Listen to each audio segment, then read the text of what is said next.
મિત્રો, તમને ખબર છે સ્ટ્રેસ એ તમારા વેટ લોસ માટેનું સૌથી મોટું કારણ છે કે જે તમારા વેટ લોસને થતું અટકાવે છે.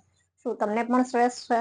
તો તમારો વેટ લોસ ક્યારેય નથી થવાનો. જો તમે સ્ટ્રેસ લેશો તો તમારો વેટ લોસ થવાનો જ નથી, અથવા સ્ટક થઈ જશે, અથવા તો 1-2 માં જ તમારું કન્ટિન્યુ રહેશે. ઓછું થવામાં તમને તકલીફ ઘણી બધી પડશે, અથવા તો બહુ વાર લાગશે.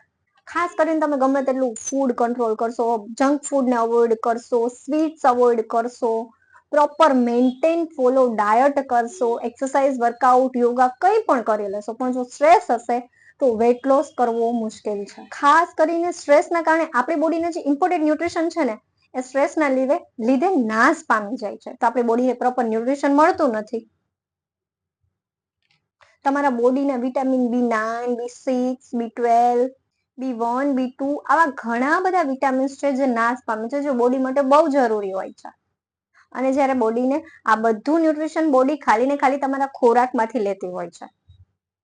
અને જેના કારણે તમને તમારા ખોરાકમાંથી પ્રોપર ન્યુટ્રિશન નથી મળતું, જેના લીધે બોડી છે એ ખોરાકને સ્ટોર કરવાનું કામ કરતી હોય છે. તમારું મેટાબોલિઝમ પણ સ્લો કરી દેતી હોય છે. અને ફરી વજન વધી જાય છે, અથવા તો વજન ઘટતો જ નથી. અને ત્યાંથી જ તમારી બીજી બીમારીઓ આવવાનું ચાલુ થઈ જાય છે. તો ખાસ સ્ટ્રેસના લીધે તમને ઘણી બધી તકલીફો આવી શકે છે. તો સ્ટ્રેસ મેનેજ કરતા શીખો, યોગા કરો જેથી તમે, અથવા તો તમને મનગમતી વસ્તુ ઉપર ફોકસ કરો. ખાસ કરીને જે લોકોને સ્ટ્રેસ થતો હોય ને એના માટે એક મસ્ત ઉપયોગ કહું છું, તમને ઉપાય કહું છું, કે એ છે કે તમને જે બી સ્ટ્રેસ થાય છે ને તમે લખશો ને એટલે તમારા માઇન્ડમાંથી બહાર નીકળશે. તો તમે ઓવર થિંકિંગ નહીં કરો અને તમે